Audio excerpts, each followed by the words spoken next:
You know that feeling when you're with someone, a friend, a partner, whoever, and they're right there, but they feel like they're a million miles away.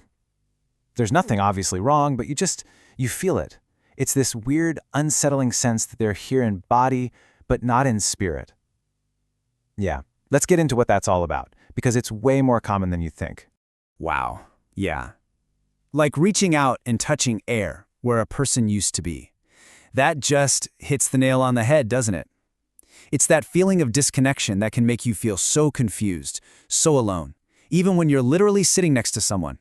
It's that quiet space that just kinda grows between people, often without a single word. Okay, so here's the first big misconception we need to clear up. Emotional distance isn't about a lack of emotion. It's not about being cold or just not feeling anything. It's actually the total opposite. The feelings are absolutely there, and sometimes they're huge, overwhelming even, but they're being actively suppressed, pushed down, kept under lock and key. And here's where it gets a little uncomfortable, right? Because it's so easy to see this in other people, but let's be honest. How many of us have been on the other side of that? We've been the distant one. We show up, we nod, we listen, but as soon as things get a little too real, a little too vulnerable, we subtly check out.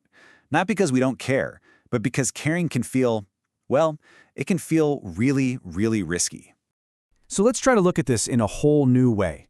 Instead of seeing emotional distance as some kind of character flaw, what if we see it for what it really is? It's a defense mechanism. It's a shield that was built for a very, very good reason. I absolutely love this analogy. It's not a locked door. It's a dimmer switch. Think about that. It's not a total shutdown and on-off switch. It's more of a regulation strategy.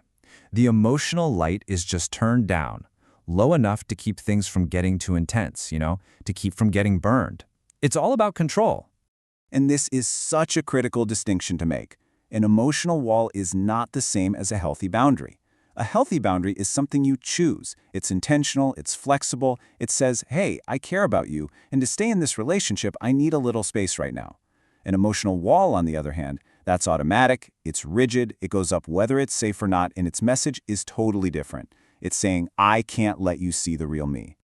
Ooh, and here's another huge mix-up people make all the time. Being emotionally distant is not the same as being an introvert. Not at all. Introversion is about your energy, right? It's about needing less stimulation to recharge. You can be super quiet and also deeply connected to people. Emotional distance, though, that's all about protection. It's a barrier against vulnerability. Someone could be the life of the party, totally social, but you can't actually reach them emotionally. Okay, so if this whole thing is a shield, where do we get it? Why did we build it? Let's dig into the origin story, the survival blueprint for emotional distance. Yeah, the roots of this stuff go deep. We're talking way back, often to our earliest childhood experiences. Long before we were making conscious choices, our nervous system was learning. It was basically drawing a map of the world, figuring out if getting close to other people meant safety and comfort, or if it meant danger and pain. And this slide just lays out exactly how that map gets drawn, step by step. So maybe as a kid, care wasn't consistent. Or maybe it just wasn't there. Your little nervous system has to adapt to survive, right? And in that process, this core belief gets wired in. Needing less hurts less. And just like that, emotional self-reliance becomes the go-to strategy for the rest of your life. And here's the heartbreaking twist, isn't it? The very same thing that protected you as a child is the exact thing that ends up isolating you as an adult. That survival strategy keeps you safe, but it also keeps you from the deep connection you might be craving more than anything. And if trauma is part of someone's story, this pattern gets etched in even deeper. For them, intimacy itself can literally trigger the brain's danger detection system. So pulling away isn't even a choice anymore. It becomes an automatic, physiological reflex. The body is just trying to get to safety. So what you end up with is this really painful paradox. The very strategy that's designed to keep you safe ends up creating this profound sense of loneliness. Let's talk about that quiet cost, what it actually feels like. Now, if you've ever been on the other side of this, trying to connect with someone who's distant, does this internal monologue sound familiar? You feel them pull away, and your mind just races, trying to figure out why. Is it me? Am I too needy? Did I do something wrong? It's such a confusing and frankly painful place to be. But let's flip the script for a second. Let's look inside the mind of the person who's pulling away. For them, your desire for closeness might feel like pressure. It can feel suffocating, like a demand they just can't meet. Their internal world is all about feeling overwhelmed and needing space, needing to breathe. And this is why it's so important to move past the idea of blame. This isn't a story with a good guy and a bad guy. What you're really seeing is it's a tragic dance between two different nervous systems. Both are just using their old, learned strategies to feel safe. One person chases connection to feel secure, and the other person withdraws to feel secure. They're both trying to do the same thing, just in opposite ways.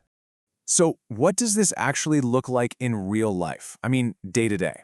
Well, this list has some classic signs. You know, like always keeping conversations on an intellectual level, never an emotional one. Or pulling back right when a relationship starts to get serious. Or maybe being that super reliable friend who's there for everyone, but who would never ask for help themselves. See if any of these ring a bell for you.